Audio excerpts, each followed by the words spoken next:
Hey everyone, welcome to Financial Revelations. I am David Szafranski, your host, as I am every week.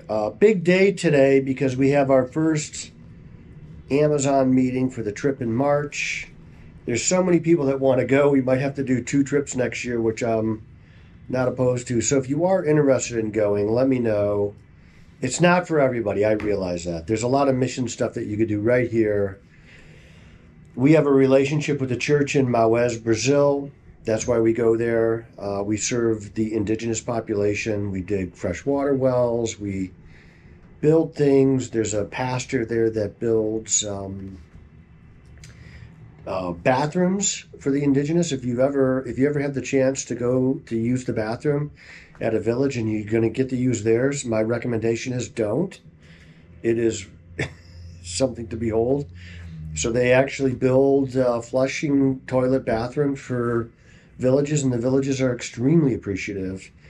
We've done medical missions there where we've taken dentists and other medical professionals to assist there. There's a big need for dentists in the Amazon, and so that's always a good trip to go on.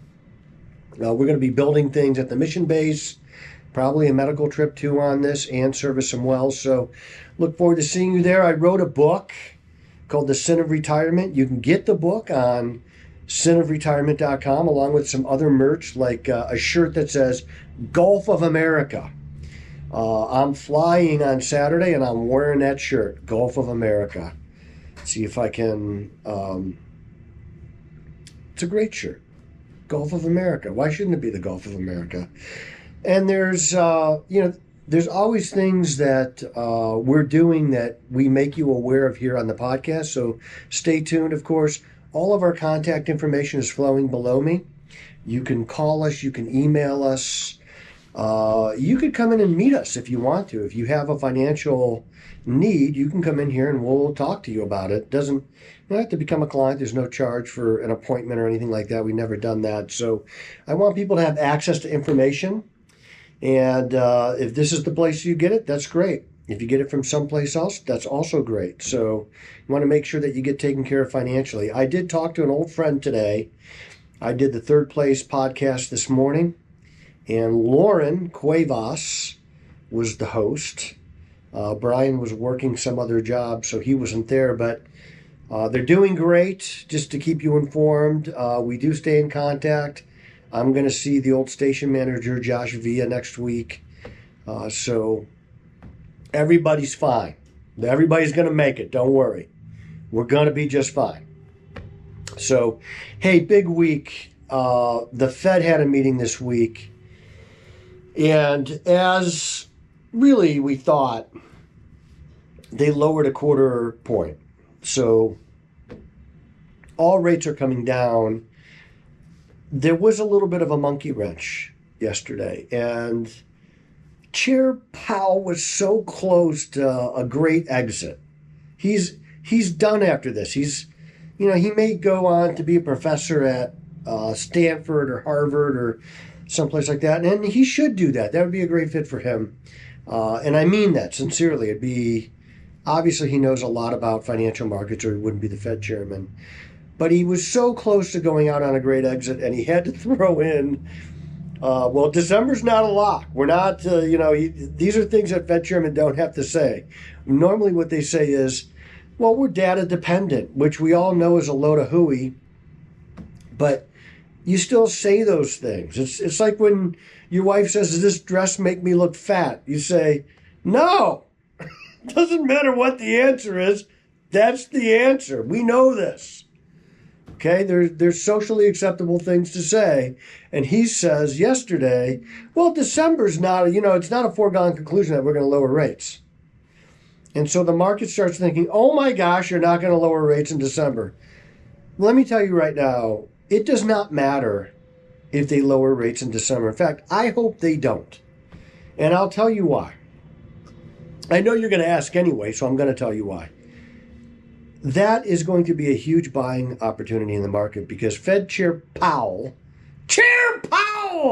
has but 7 months left. And in 5 months, we'll know who the new Fed chairman's going to be. And that new Fed chairman is going to lower rates. So since Donald Trump became president, I want you to think about this for a second. Donald Trump has been president for 9 months. Liberals are having a really hard time with this, not because he's been president for 9 months, but because he's going to be president for 3 more years. And that's really hard for them to take. So Trump derangement syndrome in some aspects of the economy is running at an all-time high, along with the markets. But in 5 months, or maybe 4 months, we're going to know who the next Fed chairman is going to be. And their goal is going to be to get interest rates lower. But since Donald Trump has become president, inflation is running at 1.9%. So now the first month he was elected, he probably didn't have much of an impact on inflation, but he could have certainly since then. And since then, it's running at 1.9%. And that tells me that tariffs do not cause inflation. They're one-off charges. He is not hated on the world stage. In fact, he's loved on the world stage. He's the president of America. Of course he's going to be loved on the world stage. Every president of America is going to be treated well on the world stage. This is where people come to get rich. This is where countries come to sell their stuff. They need us, and they need the relationship with the President of the United States. It wouldn't matter if it was Mickey Mouse. They would have a good relationship with the leaders on the world stage. And so all these doomsayers, these worst case scenario people, they're all wrong about everything, like always. And so the next Fed chairman is going to lower rates. And if Fed Chair Powell screws it up on the way out the door, he's going to cause a huge buying opportunity, because the minute the new Fed chairman is sworn in, they're going to lower rates. Rates need to be lowered. So the Fed, I want you to remember that the Fed has only 2 jobs. They have 2 jobs. One is price stability, and that means low inflation. That's all that means, low inflation. Now, some people say, well, why do they accept 2% inflation? And I think that's a really good question, because if high inflation is bad, then low or no inflation must be great. And it's true, lower inflation is good, but here's why no inflation is not good. Inflation, like a little bit of inflation, 1%, 2%, is kind of the grease that keeps the wheels of the economy moving. So let's take, for instance, your house. For most people, it's one of their biggest purchases. You own a house, you paid $250,000 for that house. And you sell your house for $250,000 10 years later. Look at it and say, wait, what happened? My house didn't appreciate. Well, I mean, it might appreciate. They might have built them all in the area, improved the roads, the schools got better, and so maybe it's worth $300,000. Okay, so you made a little bit of money off of your house, but with 2% inflation, you think, okay, so every year that house is going to go up in value 2%. It makes you feel a lot better, and it keeps the housing market rolling. And the other reason why a little bit of inflation is good is because deflation is way more insidious and hard to get out of. And if you want to see an economy grind to a halt, talk about deflation. So that means you bought your house for $250, you go to sell it in 10 years and it's worth $180. You're not going to sell your house. The housing market grinds to a halt. Everything grinds to a halt. So we've come to the conclusion, because of the Netherlands in 1988, that 2% is acceptable. Is it? I don't know. That's where we're at. So we're trying to keep our numbers 2%. That's where we're trying to keep it at. Since Donald Trump has been president, it's been at 1.9. We get lower rates. So that's price stability is the one job. The other job is full employment. Full employment just means, in very simplest terms, low unemployment. So we don't want to see 7% unemployment. We want to see 3% unemployment. At 3% unemployment, it's relatively safe to say that everybody who wants a job has a job. Now, it is true that people that quit looking after a certain amount of time, they fall off of those roles, and they may still want a job. Well, they can come back into the job market and get recounted again if they want to. It's very easy to do. You just start looking for a job again. And so at 3%, you figure we're at full employment. Well, we're at like 3.5 at the height of the employment market at 3.5.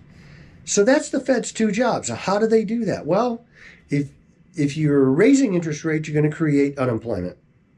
If you're lowering interest rates, you could create inflation. So there's this balance that they're playing. And quite frankly, they have it wrong right now. The job market's a little weaker than what it should be. Inflation is about where it should be, a little higher, but trending in the right direction. It's really hard to get that last percent out. You really just have to outproduce it. So during inflation, during the Biden inflation bonanza, people got new contracts and they accounted for inflation in those new contracts. UPS, GM, the airlines. These are big, big unions. And nothing against people making more money. Just we got to make more money when we produce more. You can't make more money just because we said we wanted more money. You make more money because you're going to make more goods and services. You outproduce it. That's how you keep it. If productivity is at 5%, okay, and wage gains are at 4%, it's deflationary. It's not going to create inflation. That's what we saw in the first Donald Trump administration. Wage gains were incredible, astronomical. Productivity was even higher. No inflation. And that's what's going to happen again in a free market economy. When the Keynesians take over, like they did in the Biden administration, they just say, let's write some checks to everybody. That's when you get inflation. And that's exactly what we saw, of course. We told you it was going to happen. So if by chance the Fed chairman, Chair Powell, doesn't cut rates in December and the market has a conniption, know this. Let your hearts not be troubled, okay? Know this. The next Fed chairman is going to ride in on a white horse and save the day. That's what's going to happen. Just like I said on Liberation Day, just like I said during the pandemic, just like I said in the crisis before that, really great companies on really bad news are really compelling. That's what I want to do. I want to buy really great companies on really bad news. I just did it today. There was a company that we love. I don't love their product, but I love the company. We love the company. They're getting beat up, like down 12% when I came into the office today. I own a lot of them. I own even more of them now because that's what we do. We're having a great year because that's what we do. We buy into weakness. We don't sell into it. Unless somebody makes me do it, I'm not selling into weakness. I'm buying it. And that's what I want you to do. That's how I want you to manage your money. It's a growth-oriented, it's a growth-focused philosophy of managing money. And I can tell you, over the years, we've had people with us for over 20 years. And I look at their portfolios and I think, oh my gosh, we are so good. This is incredible. We have made these people so rich. Now, what's rich? What is rich to you? I don't know. For you, it may be spending more time with your family, and I think that's a great thing. It may be spending more time with your family and having a bigger account. Also a great thing. It's not just about money. It's about the opportunity that money gives you. So you could be Scrooge McDuck and go down into the vault and roll around in your gold coins, or you could actually use it for something good. You could further something in the world that is good. And that could be watching your grandkids. It could be a lot of different things. It could be going on a mission trip. It could be volunteering at church. That's what the money allows you to do. That's the success of the money. It's not just having the money. It's being able to do something really positive with it that you've always wanted to do. And it unlocks that capacity for you because now you have it. And then once you get it, I want you to do the next thing, which is plan to give it away. How are you going to give it away? I know you see this bumper sticker that says, "He who dies with the most toys wins." That's a lie. Don't fall into that trap. think about, where can I give this money? Who can I give it to? If it's your kids, your grandkids, your church, a charity. Maybe I've talked to a lot of people that had cancer. They had a cancer treatment. The hospital where they had the cancer treatment treated them like family, treated their family better than family. And they say, I'd like to further that cause a little bit if I can. I'd like to maybe donate to the room where the family hangs out when people have surgery. These are things that impact your life. You could help somebody else have a good experience as their lives are also impacted. So think about those things. Think about legacy. Think about what comes next. It's not just about this. I want to build a church in the Amazon. We're going to build a church in the Amazon. That's what we're going to do. We're going to make it happen. We're going to find the money. We're going to harass people. We're going to ask them for money. My wife likes to say, David, you're really good at one thing. Well, I'm good at a lot of things, but I'm really good at this one thing. I'm like, what's that, honey? She says, getting money out of people for charity. You're really good at that. I don't know if people get sick of me asking them for money, but I'm going to keep doing it. So I am David Szafranski, a real American, a true red-blooded patriot, somebody who thinks long-term and the voice you can trust.